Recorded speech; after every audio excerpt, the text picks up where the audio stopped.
David Thivel, bonjour. Bonjour. S'il y a bien un âge où se construit la représentation, l'envie, la capacité de bouger, de marcher, c'est bien celle de l'enfance. On va en parler avec vous. La sédentarité dès le premier âge de la vie. Quel enjeu pour l'enfance ? Quel enjeu ? Je pense que l'enjeu d'un point de vue santé publique, conditions physiques, santé tout simplement, il est un petit peu le même que pour l'adulte, à très court terme. En revanche, vous parliez de construction, notamment de construction cognitive, de construction physique, du développement, de la maturation.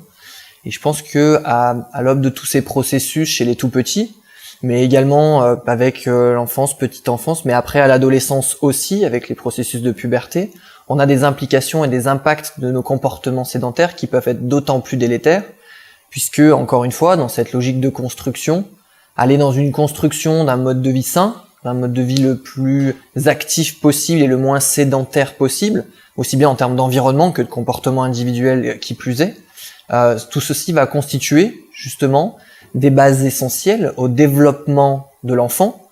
Et finalement, l'adulte que nous sommes plus tard est une résultante en grande partie de cette construction autour de nos comportements et de nos activités. Donc en d'autres termes, pour faire très simple, nos comportements actifs, nos comportements sédentaires, mais aussi notre état de santé à l'âge adulte, sont entièrement dépendants et construits dès notre petite enfance. On pense à tous les parents d'enfants, de jeunes enfants, à l'heure d'une révolution somme toute assez impressionnante qui est celle du digital, des tablettes, des écrans, des gamers en tout genre, même on en rajoute des serious gamers actuellement, des jeux plus sérieux. Comment concilier inscription dans cette évolution, ce progrès et promotion de l'activité physique dans le quotidien de l'enfant ? Je pense que il faut considérer tous ces aspects. Vous me parlez de numérique, on parle aussi des médias, vous me parlez des jeux vidéo par exemple, qu'ils soient d'ailleurs actifs ou non actifs, c'est-à-dire simplement avec une manette ou simplement ces nouveaux jeux vidéo actifs que nous appelons entre nous des comportements sédentaires contemporains, puisque finalement on nous les a présentés comme des substituts potentiels à l'exercice physique et nos travaux ont pu montrer qu'on ne peut pas aller jusque-là dans leur définition. Et je pense qu'on doit prendre en considération à la fois leur impact néfaste en termes de santé. Pourquoi ? Parce qu'ils minimisent notre dépense énergétique, mais aussi en termes de développement cognitif. On sait que le temps d'écran supérieur à 2 heures par jour, alors on met 2 heures comme recommandation, bien entendu comme toute recommandation, une notion d'individualisation s'impose, mais tout ceci contribue aussi peut-être à défavoriser un développement cognitif, social. Et je pense qu'il faut tirer la sonnette d'alarme sans non plus toujours stigmatiser, sans non plus diaboliser. On sait que ça fait partie du développement social aussi de nos enfants, d'aller sur ce type d'activité à écran. Là où peut-être on a des leviers d'action, c'est sur l'information aux enfants, mais peut-être surtout l'information aux parents. Hier pendant le colloque, nous avons pu présenter des données assez alarmantes sur la constitution d'une journée d'un enfant. On voit que finalement à l'école, sur la semaine, il passe environ 30 heures assis, ce qui est considérable, que plus de 40% des enfants et des adolescents reconnaissent immédiatement après l'école ou le mercredi après-midi s'engager dans des activités et des comportements sédentaires, dans des activités à dépenses d'énergie très limitées. Mais une donnée qui est aussi alarmante, tout aussi voire plus peut-être, c'est cette diminution de l'activité physique, qu'elle soit de loisirs, compétitive ou domestique d'ailleurs, associée à celle des parents. C'est-à-dire certaines études nous montrent très bien que l'implication des parents qui, auparavant, passaient peut-être plus de temps actifs avec leurs enfants durant le week-end, cette implication, peut-être pas l'implication, mais le temps qui y est consacré diminue pendant le week-end. Et à contrario, on a une augmentation des comportements sédentaires à type écran qui augmente sur le week-end en associant parents et enfants. C'est-à-dire que certes, il nous faut une information, une éducation, sur les risques et les biais, les travers de ces activités-là dès le plus jeune âge pour que l'enfant se construise avec cette information-là et puisse la véhiculer jusqu'à son âge adulte pour que lui ensuite puisse aussi la relayer. Mais je pense qu'on est vraiment à un virage où il faut aussi qu'on prenne en considération que les parents doivent être informés. On stigmatise beaucoup en disant que l'implication, le rôle des parents est essentiel, mais il faut informer. Et effectivement, les méfaits des comportements sédentaires, vous me parlez du numérique, effectivement, les temps d'écran, les jeux vidéo, le téléphone portable est considéré comme un temps d'écran, Et aujourd'hui, on voit très bien que, certes, c'est un frein à la sociabilisation directe. Oui, ça ouvre à une fenêtre de sociabilisation numérique, si j'ose dire, mais c'est un frein à la sociabilisation directe, mais aussi, comme je le disais, au développement cognitif, et peut-être à une sociabilisation qu'on pourrait trouver à travers des activités physiques collectives. Un des espaces fondamentaux de la construction, hormis le domicile personnel, c'est la crèche, l'école. Hier, on assistait à une présentation, ça me faisait penser aux travaux conduits par les designers en santé des espaces, qui nous livrent l'importance d'avoir plusieurs niveaux de stature, plusieurs niveaux de posture. L'école aujourd'hui, c'est des rangs, c'est des chaises. On nous parlait hier de promouvoir l'apprentissage en bougeant, avec Youpla Bouge à l'école, nos amis suisses. Comment réinventer ou imaginer une école où l'on apprend en bougeant?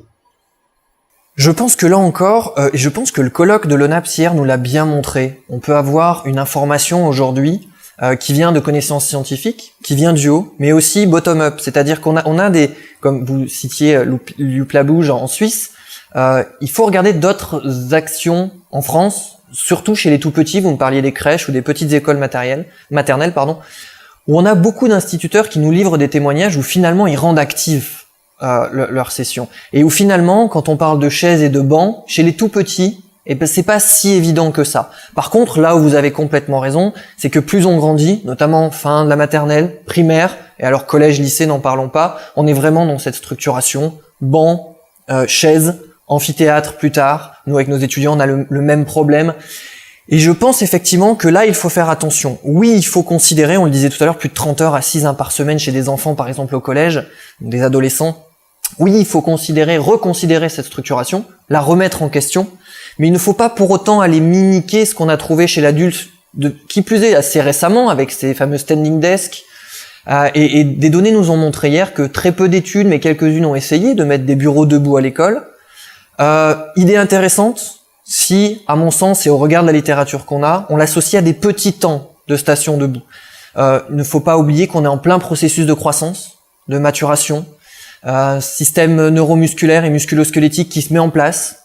Et je pense qu'il peut être dangereux d'aller trop vite, en attendant d'avoir des conclusions vraiment solides, sur les impacts peut-être de passer trop de temps debout à l'école aussi. On n'est pas à l'abri que les enfants prennent de mauvaises postures pendant ce temps debout, qui aille à l'encontre d'un bon développement.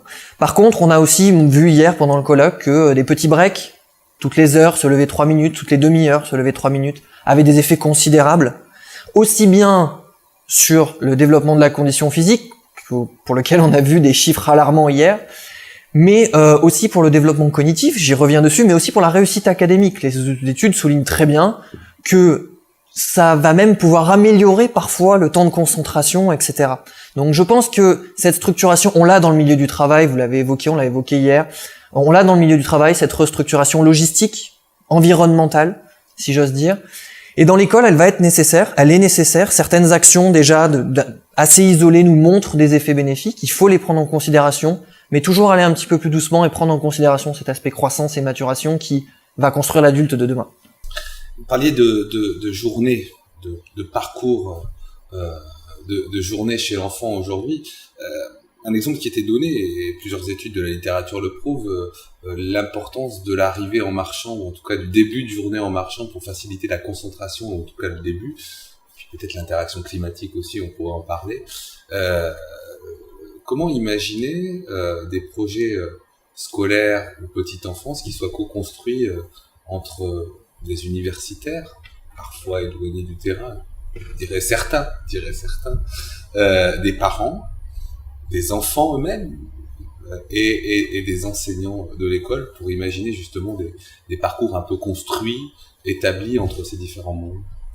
Voilà, vous questionnez l'universitaire et physiologiste que je suis sur un domaine de réagencement ou peut-être de reconceptualisation d'une journée d'enfant.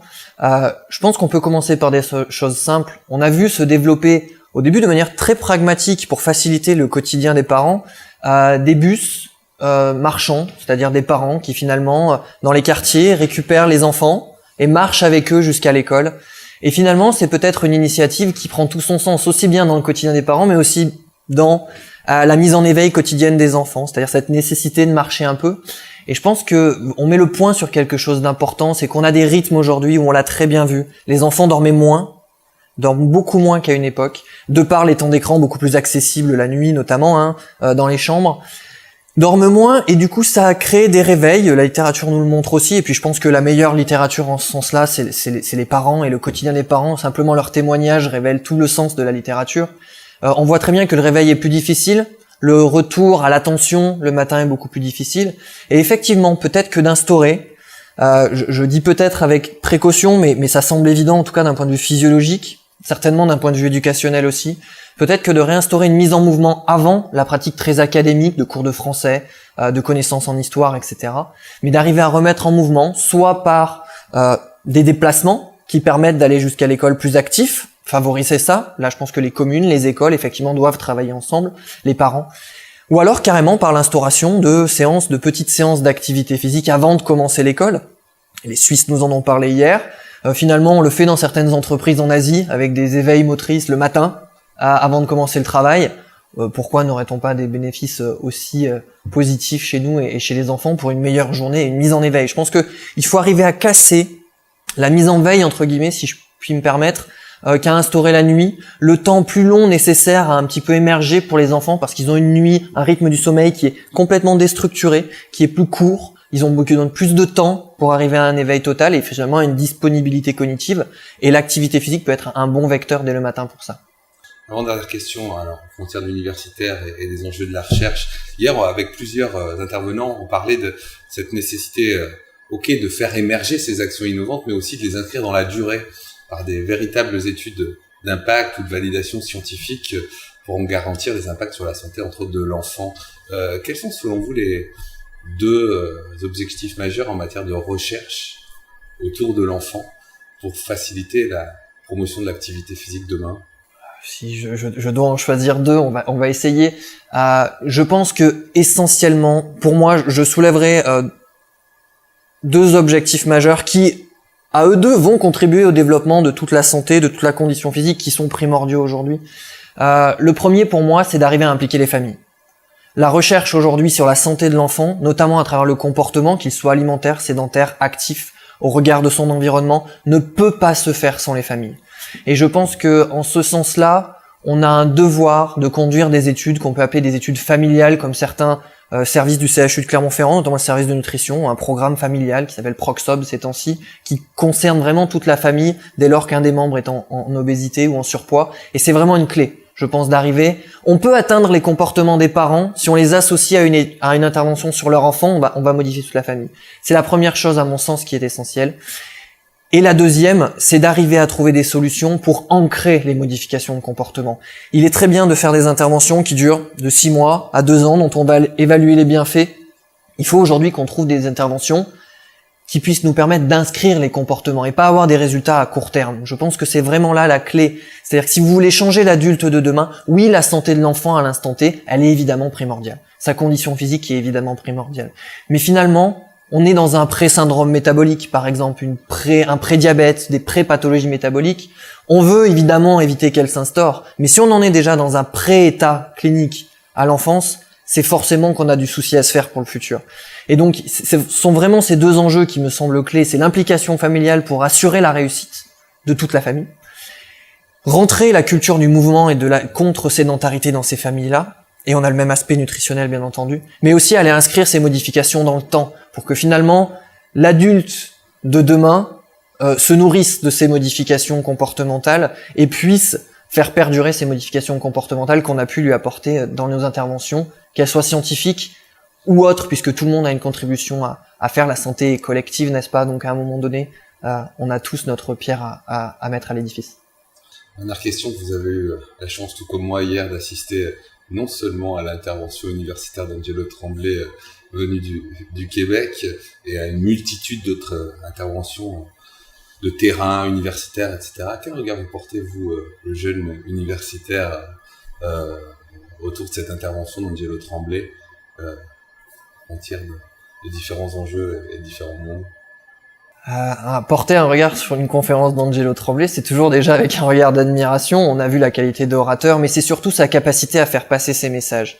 C'est-à-dire que c'est un physiologiste, biologiste, qui connaît sur le bout des doigts les moindres modifications, voies de signalisation hormonale, etc. Et finalement, il arrive à nous amener ce résultat de la littérature scientifique complexe, physiologique, biomédicale, et nous en faire une recommandation et un message clé. Et je pense qu'il a pu, surtout, sa conférence nous amène quand même à réfléchir sur un concept extraordinaire. On a créé un environnement pour lequel nous ne sommes pas faits. C'est-à-dire que au lieu de s'adapter à notre environnement, nous avons désadapté l'environnement à ce pourquoi nous sommes faits.